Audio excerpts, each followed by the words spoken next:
Hello, in this video, I will be making my 2024-25 Premier League table prediction. Let's get started with the bottom of the table. Number 20, Ipswich Town. Though it may seem harsh to put the underdogs dead last, this Premier League season is more difficult and Ipswich do not have enough recent experience in the Prem to do well enough. Next up is number 19, Southampton.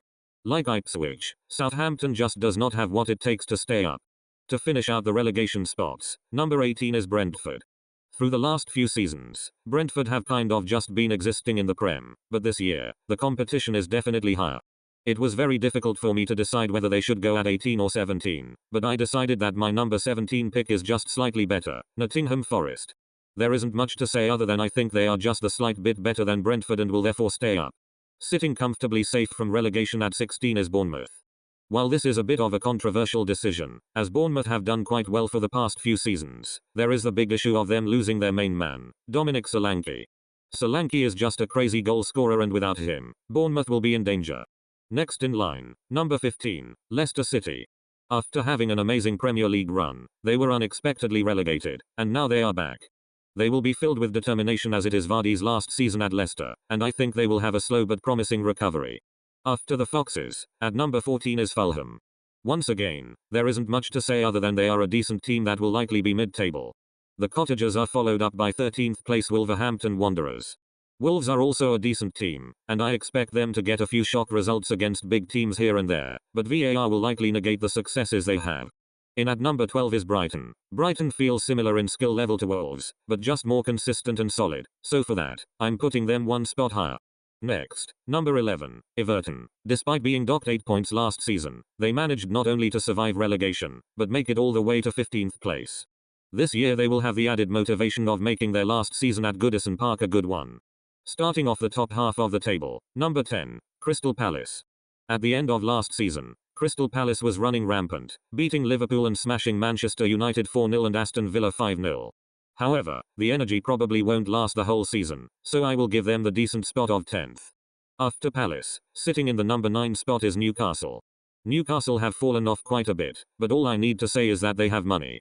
Moving on to number 8, I have Aston Villa. Despite having an incredible season last year, I feel like they will struggle with Champions League football, and therefore, they will fall a few places, still staying pretty high up. Now with European football at number 7, Manchester United. Man U has had their worst ever season last year in terms of table position, and there isn't much that will change. Ten Hag doesn't seem to be a good enough manager to transform this United team to the next level. Opening up the top 6, at number 6, West Ham United.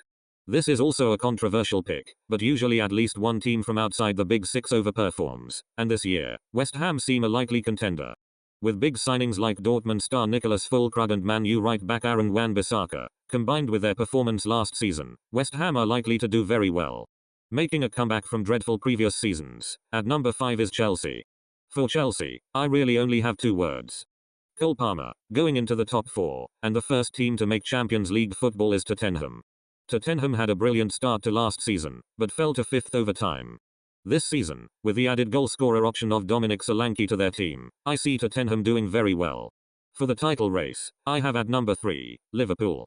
Klopp leaving was a big blow for the team, but Arne Slot seems very promising for the club. It will likely be Mohamed Salah's last season at the Reds, so there will be motivation in that as well. Runner-up to the title comes with no surprise. Number 2, Arsenal. With a world-class team, they are certain to do incredibly well. However, they can't win. That is for one reason.